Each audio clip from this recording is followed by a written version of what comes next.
Magandang umaga po sa ating lahat. Narito ang ating weather update para sa araw ng Martes, June 10, 2025.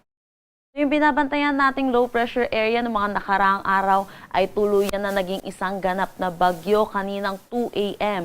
Ito'y huling namataan sa line 435 kilometers west ng Iba, Zambales. May taglay na kalakas na hangin na 45 kilometers per hour at pagbugso na 55 kilometers per hour.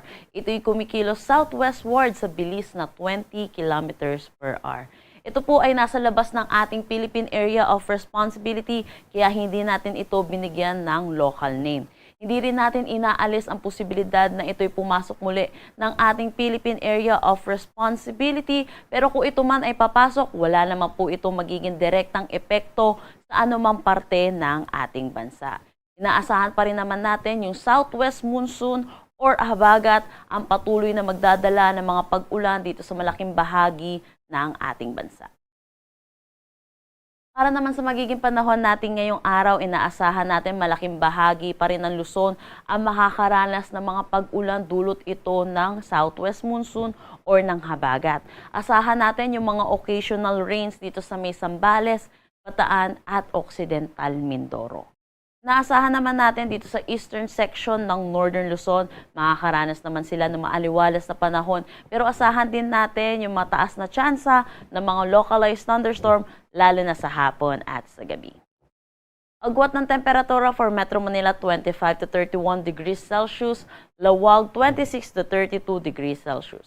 Puerto Gigaraw, asahan natin ang 26 to 33 degrees Celsius, Baguio 18 to 24 degrees Celsius. For Tagaytay, 22 to 27 degrees Celsius at Legazpi, 25 to 31 degrees Celsius. Inaasahan din natin dito sa may Palawan ang occasional rains, dulot pa rin ito ng southwest monsoon. Para naman dito sa buong Visayas, asahan din natin yung mga pag-ulan, dulot pa rin ito ng habagat. Kumikita naman natin dito sa Mindanao, maaliwalas na panahon ang kanilang aasahan, pero asahan din natin yung init at alinsangan lalo na sa tanghali hanggang hapon na may mataas na tsansa ng mga localized thunderstorm pagdating sa hapon at sa gabi. Agwat ng temperatura for Calayan Islands at Puerto Princesa 24 to 30 degrees Celsius.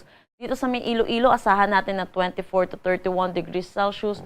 Tacloban 26 to 32 degrees Celsius. Cebu, 26 to 31 degrees Celsius. Cagayan de Oro, 25 to 32 degrees Celsius. Zamboanga, 24 to 33 degrees Celsius. At Davao, 26 to 33 degrees Celsius. Dahil dito sa southwest monsoon, meron tayong nilabas na weather advisory.